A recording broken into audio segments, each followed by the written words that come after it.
क्योंकि यार भारत में बहुत बड़ी मात्रा में लोग धर्म को देश से भी ऊपर मानने लगे हैं। आज की सरकारों ने नई एजुकेशन पॉलिसी में तय कर दिया कि जिस स्कूल में 3500 से कम बच्चे हैं उन स्कूलों को बंद कर दो। जब तक मेरे शरीर में खून की बूंद है, जब तक मेरे शरीर में सांसें हैं, मैं अपना पूरा जीवन समाज को तैयार करने में, अपने हक अधिकार की लड़ाई को लड़ने में, बाबा साहब के सपने को पूरा करने में, भारत को बौद्ध में बनाकर भारत की उसी गौरवशाली विरासत को बचाने में लगाऊंगा। मैं समझता हूं कि हमें समाज की आने वाली चिंताओं पर अगर हम चिंतन नहीं करेंगे, अपने आने वाले बच्चों के भविष्य के बारे में अगर हम बातचीत नहीं करेंगे, हमारे समाज का विकास होगा या नहीं होगा, हम लोग आजाद बने रहेंगे या नहीं बने रहेंगे, कहीं भारत फिर से गुलाम तो नहीं बन जाएगा, कभी हमारे बच्चों से शिक्षा फिर से तो नहीं छिन जाएगी।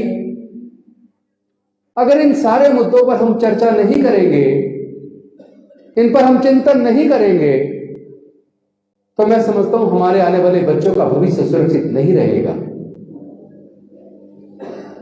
जो समाज अपना इतिहास नहीं जानता, वो समाज कभी भी इतिहास नहीं बना सकता। इतिहास वो बना सकते हैं जिनको इतिहास की समझ होती है। मुझे याद आता है डॉक्टर बाबा साहेब अंबेडकर जी का 25 नवंबर 1949 को जो भाषण उन्होंने भारत की संविधान सभा के सामने दिया था, उन्होंने उस वक्त अपने भाषण में चर्चा जब प्रारंभ की तो उन्होंने कहा था कि ऐसा नहीं है कि भारत पहली बार आजाद हो रहा है, और ऐसा भी नहीं है कि भारत में प्रजातंत्र पहली बार आ रहा है। डॉक्टर बाबा साहेब अंबेडकर ने बताया, पूरी संविधान सभा को बताया कि तथागत बुद्ध के समय पर 15 गणराज्य थे भारत में। गुप्त मतदान से राज्य चुना जाता था। राज्य के अंदर निर्णय संघ की संगति लगती थी, उसमें विचार विमर्श करके बहुमत से फैसले होते थे। इसका मतलब प्रजातंत्र तो भारत में, भारत के इतिहास में पहले से था, लेकिन उसके बाद भारत अनेकों बार गुलाम हुआ। आज फिर से भारत आजाद होने वाला है। अंग्रेज जाने वाले हैं, लेकिन उनके जाने के बाद भारत कितने दिन आजाद रहेगा, भारत के लोगों की आजादी कितने दिन तक सुरक्षित रहेगी, इस पर मुझे संदेह है। भारत एक सशक्त राष्ट्र के रूप में तैयार होगा, एकजुट होगा, मुझे इस पे संदेह नहीं है। लेकिन भारत एकजुट रहेगा, आजाद बना रहेगा, लोगों की आजादी बरकरार रहेगी, इस पे मुझे संदेह है। 25 नवंबर 1949 को संविधान सभा के सामने उन्होंने 2 चिंताएं जाहिर की, जो भारत की आजादी को लेकर चिंता थी। पहली चिंता उनकी यह थी, जिस दिन भारत के लोग धर्म को देश से ऊपर मानने लगेंगे, उस दिन भारत की आजादी खतरे में चली जाएगी। और दूसरी उन्होंने कही थी, जिस दिन भारत के लोग भारत के किसी नेता के प्रति इतने अधिक समर्पित हो जाएंगे, इतने अंधभक्त हो जाएंगे कि अपने जीवन के फैसले लेने का संपूर्ण अधिकार उस नेता को सौंप देंगे। उस दिन वो नेता तानाशाह बन जाएगा और उस दिन पेपर पे तो भारत आजाद होगा, पेपर पे तो भारत के लोगों की आजादी होगी, लेकिन हकीकत में भारत के लोग उस दिन अपनी आजादी खो देंगे। मुझे आज डॉक्टर बाबा साहब अंबेडकर जी की वो दोनों की दोनों चिंताएं सच साबित होती दिख रही हैं, क्योंकि आज भारत में बहुत बड़ी मात्रा में लोग धर्म को देश से भी ऊपर मानने लगे हैं, भारत से ऊपर मानने लगे हैं और नेताओं के प्रति अंधभक्त हो गए हैं। अपने सारे फैसले चाहे वो उनके खिलाफ ही क्यों न ले रहे हों, उसके बावजूद उनके भक्त बने हुए हैं। इसका मतलब भारत के लोगों की आजादी खतरे में है। तो जिस प्रकार डॉक्टर बाबा साहेब अंबेडकर जी की वो दो चिंताएं आज सच साबित हो रही हैं, उसी तरह अपने समाज को लेकर, बहुजन समाज को लेकर, जिस बहुजन समाज को धर्मशास्त्रों की वजह से 3,500 साल तक पढ़ने लिखने से वंचित रखा गया, संपत्ति से वंचित रखा गया, व्यापार से वंचित रखा गया, मानवता के दर्जे से वंचित रखा गया, लेकिन डॉक्टर बाबा साहब अंबेडकर की कुर्बानी की वजह से उस बहुजन समाज को, जिसकी संख्या 85% से ज्यादा है, उसको मानवता का दर्जा भी मिला, उसके पढ़ने के रास्ते भी खुले, उसके नौकरी के रास्ते भी खुले, उसके व्यापार के रास्ते भी खुले, उसके जीवन में भी खुशहाली आनी शुरू हुई। लेकिन आज जो देश के अंदर परिस्थितियां हैं, इन परिस्थितियों में मेरी कुछ चिंताएं हैं। आने वाले समय में हमारे बच्चे पढ़ पाएंगे, मुझे संदेह है। हमारे लोगों की नौकरियां आने वाले समय लग पाएंगी, मुझे विश्वास है, संदेह नहीं है, मुझे विश्वास है उनकी नौकरियां अब खत्म हो जाएंगी। इस 85% से ज्यादा बहुजन समाज के लोगों के मानवता का दर्जा बरकरार रहेगा, मुझे इस पे संदेह है। और यह संदेह ऐसा ही नहीं है, इस संदेह का कारण है, पहले सभी सरकारी स्कूल होते थे, सबके बच्चे सरकारी स्कूलों में पढ़ते थे। तो डॉक्टर बाबा साहब अंबेडकर जी के, हमारे बहुजन समाज के बच्चों के पढ़ने के रास्ते खोलने के बाद जब हमारे बच्चे स्कूल जाने लगे, स्कूल में बेशक हमारे बच्चों के साथ पक्षपात होता था, लेकिन टीचर सबको पढ़ाता तो एक जैसा था। जिस बच्चे के अंदर लगन हुई थी, जो बच्चे प्रतिभाशाली होते थे, वो बच्चे उन्हीं सरकारी स्कूलों से पढ़कर जज, engineer, doctor, collector, scientist, professor और न जाने कितनी ऊंची ऊंची कुर्सियों पर पहुंच गए। और बाबा साहेब के दिए रिजर्वेशन की वजह से हमारे लोग एमपी, एमएलए, मंत्री, निगम पार्षद, जिला पंचायत और ग्राम प्रधान के रूप में भी जीतने लगे, सत्ता में भागीदार बने। लेकिन पिछले करीब 30 से 40 सालों में सरकारों ने षड्यंत्र के तहत, ताकि इस बहुजन समाज के, इस मजदूर, किसान, गरीब, दलित, पिछड़े, आदिवासी, इनके बच्चे जो पढ़ के जज, इंजीनियर, डॉक्टर, कलेक्टर बनने लगे, साइंटिस्ट बनने लगे, प्रोफेसर बनने लगे, तो उनको तकलीफ हो गई और उन्होंने षड्यंत्र किया। षड्यंत्र में सरकारों को शामिल किया और वो षड्यंत्र मैं आपके सामने आज पर्दाफाश करता हूं इस अजमेर की धरती पर।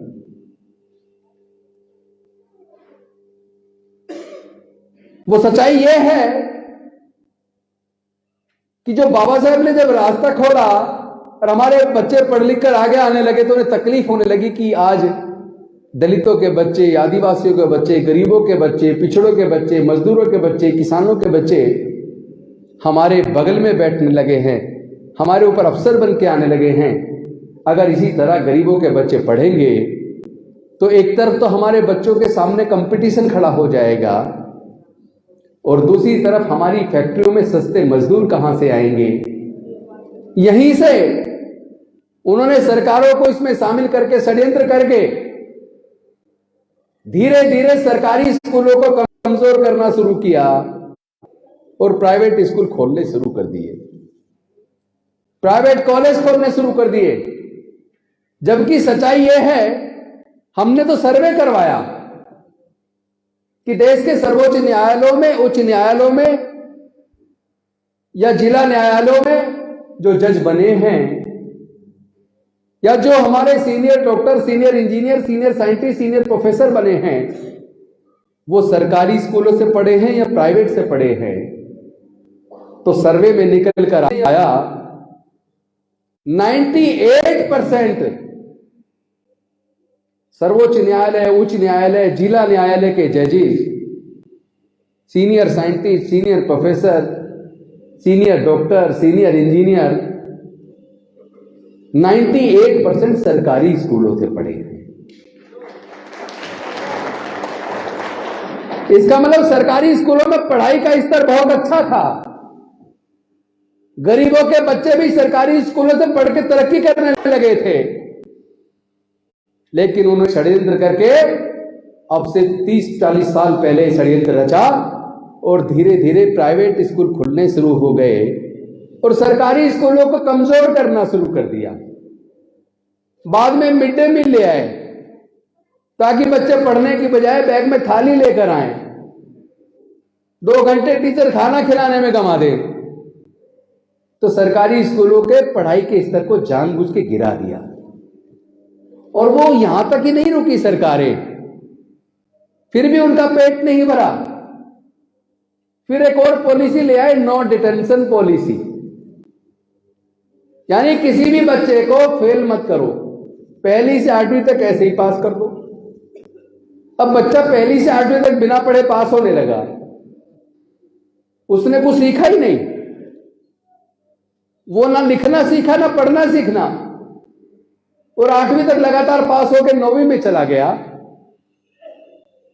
अब जब उसे कुछ आता नहीं, 9वीं में कानून बना दिया बच्चे को एग्जाम देना, और जो बच्चा फेल हो जाए उसे स्कूल से निकाल दो। अब नो डिटेंशन पॉलिसी की वजह से 1ली से 8वीं तक बच्चा ऐसे ही पास हो गया, बिना कुछ सीखे, बिना कुछ पढ़े, बिना कुछ लिखे। अब 9वीं में जाके वो फेल होता है और उसके बाद स्कूल से बाहर।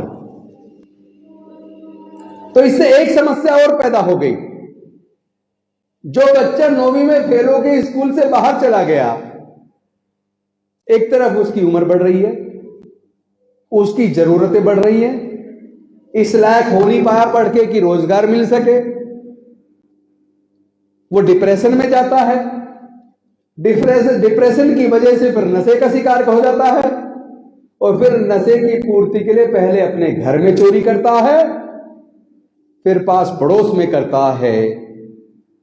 ना तो उस बच्चे को बेचारे को पता चलता, ना उसके माँ बाप को पता चलता कब में वो बच्चा नशे का आदी हो गया और कब में वो बच्चा क्रिमिनल हो गया। इस तरीके से हमारे गरीब बच्चों के भविष्य के साथ खिलवाड़ सरकारों ने स्वयं किया। और वो केवल यहीं तक नहीं रुके, इससे भी आगे चले गए। एक तरफ सरकारों की योजना थी कि लड़कियां स्कूलों में पढ़ने, कॉलेज में पढ़ने इसलिए नहीं जाती क्योंकि स्कूल और कॉलेज दूर जाना पड़ता है। हर गांव में स्कूल नहीं थे। हमारे जो बुजुर्ग बैठे वो जो पढ़े लिखे उनको पता होगा, 10-10, 15-15, 20-20 किलोमीटर दूर लोग पढ़ने जाते थे। इतने दूर स्कूल होने की वजह से लड़कियां ज्यादातर पढ़ाई प्राइमरी में ही छोड़ देती थी, या तो पढ़ती नहीं थी या प्राइमरी 8वीं 10वीं तक छोड़ देती थी। और पुरुष भी, बड़ी मात्रा में लड़के भी दूर स्कूल की वजह से गरीबों के बच्चे छोड़ के वो अपने मजदूरी में लग जाते थे। तो सरकारों ने एक समय था जब सरकारों ने तय किया गांव गांव में स्कूल खोलने हैं ताकि लड़कियां भी लड़के भी पढ़ने लगे। और एक आज की सरकारों ने नई एजुकेशन पॉलिसी में तय कर दिया कि जिस स्कूल में 3500 से कम बच्चे हैं उन स्कूलों को बंद कर दो, कई स्कूलों को मिला कर मर्ज कर दो। यानी फिर से अब बच्चों को 8-8, 10-10 किलोमीटर चल के स्कूल जाना होगा। और इसका नतीजा ये होगा, हमारी बेटियां, हमारी बहनें, हमारे बच्चे फिर से स्कूल से बाहर हो जाएंगे। और केवल यहीं तक नहीं रुके वो, इस न्यू एजुकेशन पॉलिसी में उन्होंने एक काम और किया। उन्होंने यूनिवर्सिटीज को कैटेगराइज कर दिया, A grade university, B grade university, C grade university. A grade university में पूरा खर्चा बच्चे को खुद उठाना होगा, जो लाखों रुपए में होगा। लाखों रुपए की फीस देनी होगी एक साल में। बी ग्रेड यूनिवर्सिटी में 75% खर्चा बच्चों को खुद उठाना होगा। वो खर्चा भी 75,000 से लेकर ऊपर कितना भी हो सकता है, उसे भी हमारे बच्चे नहीं उठा पाएंगे खर्चे को। और तीसरी यूनिवर्सिटी होंगी सी ग्रेड, जहां से बच्चे पढ़ लिख के कोई कामयाब नहीं हो पाएंगे। उसमें भी 25% खर्चा बच्चे को खुद उठाना होगा। सी ग्रेड यूनिवर्सिटी में भी वो इतना होगा, उसमें भी हमारे बच्चे बहुत कम जा पाएंगे। मैं आप सबसे पूछना चाहता हूं, ऐसे कौन से कारण हैं कि सरकारी इंजीनियरिंग कॉलेज में, मेडिकल कॉलेज में, बीआर के कॉलेजेस में लेके 1.5 लाख से 2.5 लाख तक की सालाना फीस का खर्चा है।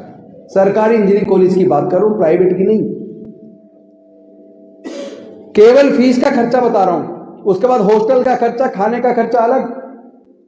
यानी अगर आपको एक बच्चे को इंजीनियर बनाना है, उसको बैचलर ऑफ इंजीनियरिंग करवानी है, बच्चे में काबिलियत है, मेहनत मशक्कत करके वो उसने क्वालिफाई भी कर लिया, और आजकल तो बिना कोचिंग के क्वालिफाई भी नहीं कर पाते, तो पहले तो लाखों रुपए कोचिंग में लगाओ। आप पे तो राजस्थान के कोटा में कितने पूरे देश से लोग कोचिंग के लिए आते हैं, लाखों रुपए तो कोचिंग में खर्च करते हैं। और उसके बाद बच्चे ने क्वालिफाई भी कर लिया, अब उसको करने के लिए 4 साल का कोर्स, उसके पूरे फीस का खर्चा, हॉस्टल का खर्चा, किताबों का खर्चा, खाने का खर्चा, सारे खर्चे जोड़ लिए जाएं तो 12 लाख से 15 लाख रुपया एक बच्चे को इंजीनियरिंग का कोर्स कराने के लिए आपको खर्च करना पड़ेगा। क्या हमारे 99% लोग, 99 कह रहा हूं मैं बहुजन समाज के, 99 यानी 100 में से 99 बहुजन समाज के लोग अपने एक बच्चे की पढ़ाई पर 12 से 15 लाख रुपया खर्च करने की क्षमता रखते हैं क्या? नहीं रखते ना। इसका मतलब आप, जो मेरी चिंता है आपके बच्चों को हायर एजुकेशन से पूरी तरह बाहर कर देने की, वो साजिश खुद सरकारों ने रच दी और आप लोग अनभिज्ञ रहे, इसलिए वो कामयाब हो गई। तो एक तरफ तो आपके बच्चों से नौकरियां गई क्योंकि उन्होंने भारत के सरकारी संस्थानों को बेच दिया। इंडियन रेलवेज बेच दिया, एयर इंडिया बेच दिया, एयरपोर्ट बेच दिए, बैंक बेच दिए, इंश्योरेंस कंपनियां बेच दी, पेट्रोलियम कंपनियां बेच दी, गैस कंपनियां बेच दी, आईटीडीसी के होटल बेच दिए, बाल्को बेच दिया, नालको बेच दिया, एक एक करके भारत सरकार की नवरत्न कंपनियों को इन्होंने बेच दिया। और जो बिक गया, जो प्राइवेटाइज हो गया, वहां आपके बच्चों की नौकरी का रास्ता बंद। क्योंकि कई बच्चे हमसे मिले, जो बच्चे बहुत हायर एजुकेशन से, जाने माने इंस्टीट्यूट से इंजीनियरिंग करके आए, वो लोग इंटरव्यू देने गए ऐसे प्राइवेट फर्म में, उनसे पूछा इंटरव्यू नाम बताओ। अब आप समझ लो, जो बेचारे अनुसूचित जाति जनजाति पिछड़े वर्ग के बच्चे हैं, वो तो नाम जैसे ही नाम बताते हैं, पूछेंगे पूरा नाम बताओ। पूरा नाम का मतलब पूछने का है उसकी जाति पूछना। और जैसे ही पूरा नाम बताता है, इंटरव्यू लेने वाले का एकदम चेहरे के हाव भाव बदल जाते हैं, और वो फिर उस बच्चे को कहता ठीक है आपका इंटरव्यू हो गया, आपको सूचना दी जाएगी। सूचना दी जाएगी का मतलब है अपने घर जाओ।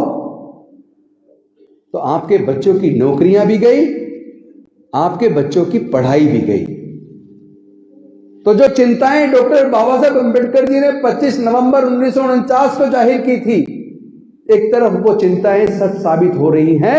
आपके बच्चों का भविष्य अंधकार की तरफ जा रहा है, आपके बच्चे फिर गुलाम होने वाले हैं।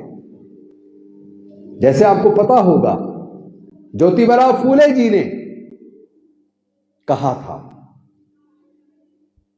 ज्ञान बिना मति गई, मति बिना नीति गई, नीति बिना गति गई, गति बिना धन गया, धन के अभाव में बहुजन समाज के लोग गरीब हो गए और उसके बाद गुलाम हो गए। और ये सारा नुकसान केवल अज्ञानता की वजह से हुआ, ज्ञान ना मिलने की वजह से हुआ। तो जब फिर से सरकारों की साजिश के तहत हमारे बच्चों से ज्ञान फिर से छीनने वाला है, तो ज्ञान गया तो मति गई, मति गई तो नीति गई, नीति गया तो गति गई, और गति गया तो धन गया, और धन के अभाव में हमारे लोग मजदूरी करेंगे। जब पढ़े लिखे नहीं होंगे तो मजदूरी करेंगे, और मजदूर गुलाम हो जाता है। तो ये बताइए, क्या मेरी ये चिंताएं सही हैं या नहीं हैं? आज आप देख रहे हैं कई सारे टीवी चैनल पर डिबेट चल रही थी। वो कह रहे थे बिहार के मंत्री डॉक्टर चंद्रशेखर जी ने जो मनुस्मृति को लेकर, रामचरितमानस को लेकर और बंच ऑफ थॉट को लेकर जो उन्होंने अपने उद्गार व्यक्त किए, इस वजह से बिहार सरकार के education minister doctor Chandrashekhar ji के खिलाफ पूरे देश का मीडिया पीछे पड़ गया। अरे मैं पूछना चाहता हूं, डॉक्टर चंद्रशेखर ने गलत क्या कहा, अपनी मर्जी से क्या कहा? जो मनुस्मृति में लिखा है, जो रामचरितमानस में लिखा है, उन्होंने यही तो कहा है कि वो सब जो लिखा वो गलत है, वो स्त्री विरोधी है, वो दलित विरोधी है। क्या हम सबको डॉक्टर चंद्रशेखर के साथ खड़ा नहीं हो जाना चाहिए? क्या देश के अंदर जो समतावादी लोग हैं, जो मानवता पसंद लोग हैं, क्या उनको आंख मीच के होके अंधे लोगों का अनुसरण करना चाहिए? क्या रामचरितमानस में ये लिखा नहीं है, ढोल गंवार शूद्र पशु नारी ये सब ताड़न के अधिकारी? अब वो व्याख्या करें कि ताड़न का मतलब देखना, जबकि उसमें क्लियर है ताड़न का मतलब पीटना। और देखने की बात है तो भाई ये बताओ, क्या नारी को घूरना चाहिए? बताओ, क्या पीटना चाहिए? दलित गंवार ढोल पशु नारी, मतलब आपके धर्मशास्त्र जब हमें इंसान का दर्जा देने को तैयार नहीं है, हमें मानवता का दर्जा देने को तैयार नहीं है, हमारी मतलब तुम्हारी आस्था है, तुम तो कह रहे हो हमारी आस्था को ठेस पहुंच रही है। हमारी तो लोग बहन बेटियों की रोज इज्जत लूट रही है, हमारे तो युवाओं को रोज मारा जा रहा है, कत्ल किया जा रहा है, हमारे तो गांव के गांव बस्तियां जलाई जा रही हैं। तुम्हारी आस्था, हमारी आस्था नहीं है। अरे भारत का संविधान सबको अपनी आस्था की आजादी देता है। भारत का इतिहास बताता है पूरा भारत बौद्ध में था, और बौद्ध धर्म केवल भारत का ऐसा धर्म है जिसने पूरे दुनिया को मानवता और शांति का संदेश दिया। बौद्ध धर्म विषमता नहीं सिखाता। बौद्ध धर्म में ऊंच नीच, छुआछूत, जात पात, इसके लिए कोई स्थान नहीं है। बौद्ध धर्म बिल्कुल ऐसा है जैसे अनेकों नदियां, यमुना, गंगा, सरस्वती, गोदावरी, नर्मदा, कावेरी अलग अलग नाम से जानी जाती हैं, लेकिन वो सब जाकर तो गिरती समुद्र में है। समुद्र में गिरने के बाद वो अपनी पहचान खो देती है, समुद्र कहलाती है। कोई भी समुद्र में से एक लोटा पानी निकालकर ये नहीं बता सकता कि ये पानी कौन सी नदी का है।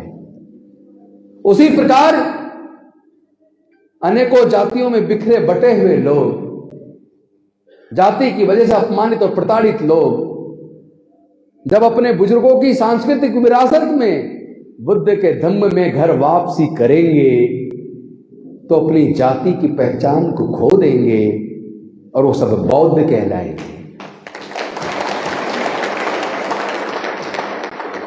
आप सब लोग बताइए, बुद्ध के धम्म से, बुद्ध के नाम से भारत गौरवशाली राष्ट्र बना।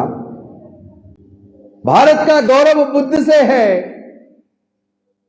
और भारत का प्राचीनतम धम्म बौद्ध धम्म है, जैन धम्म है। तो क्या अपने देश का बौद्ध धम्म, अपने बुजुर्गों की सांस्कृतिक विरासत को अपनाने में किसी को कोई आपत्ति होनी चाहिए क्या? अरे भाई, आप अपनी आस्था को अपने पास रखिए, जिसको आपको मानना है मानिए, जिसको पूजना है पूजिए। हम आपको मना नहीं कर रहे, हमें कोई ऐतराज नहीं है। हम आपकी आस्था की भी इज्जत करते हैं, लेकिन उम्मीद करते हैं कि आप भी हमारी आस्था की इज्जत कीजिए।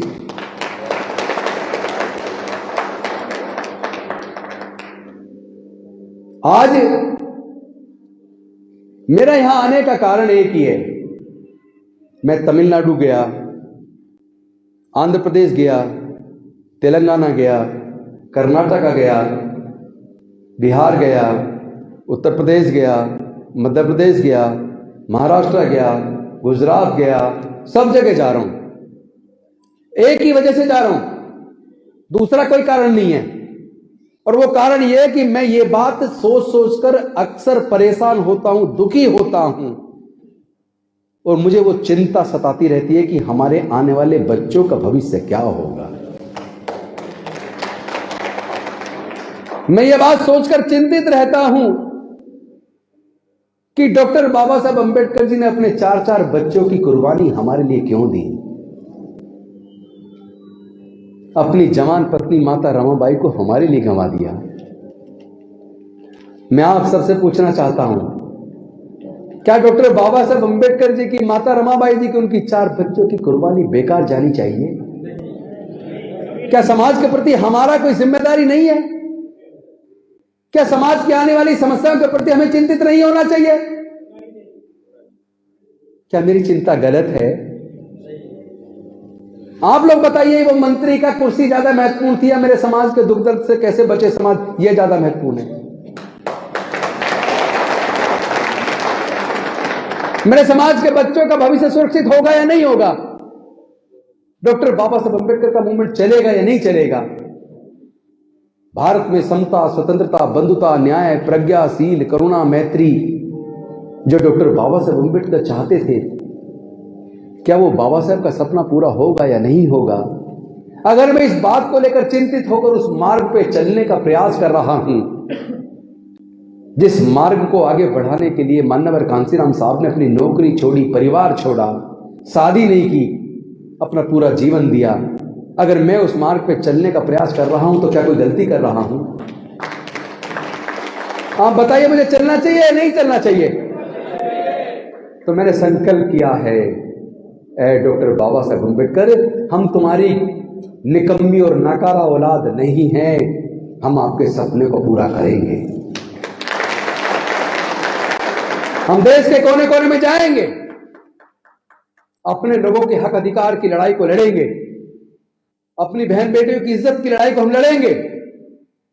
हमें दोबारा से गुलामी स्वीकार नहीं है। हम अपने बच्चों को दोबारा से गुलाम बनते हुए देखना नहीं चाहते।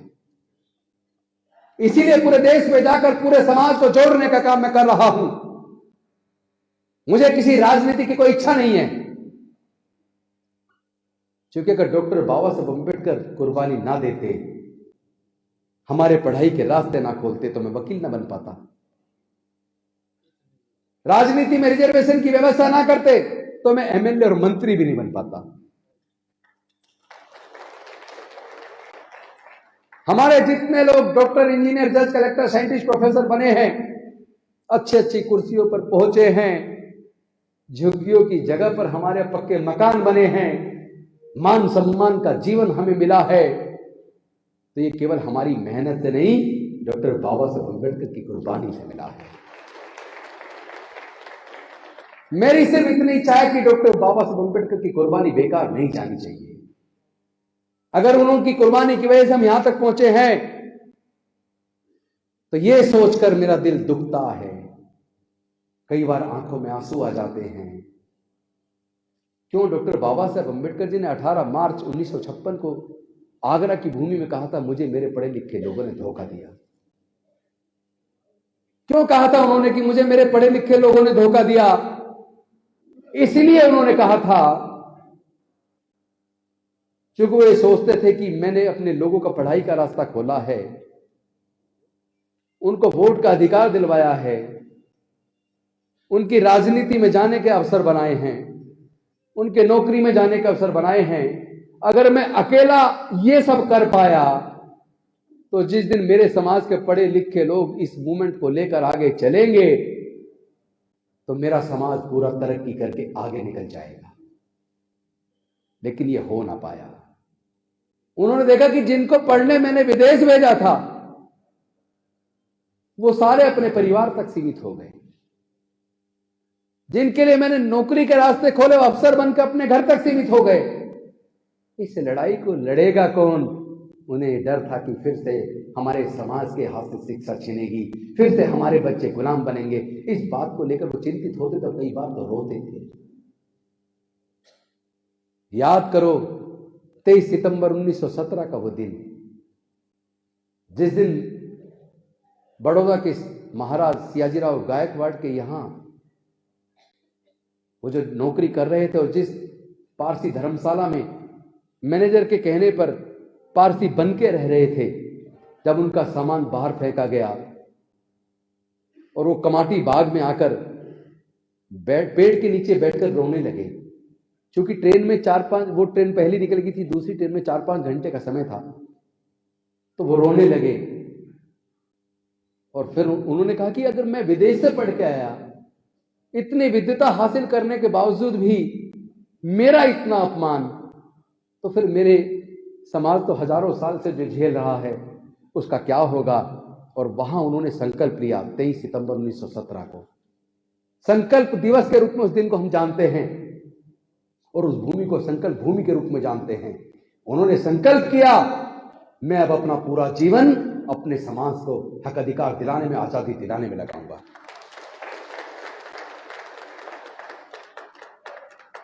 मुझे उनकी वो कुर्बानी और उनका वो 18 नवंबर 1956 का जो चिंता थी कि मुझे मेरे पढ़े लिखे लोगों ने धोखा दिया।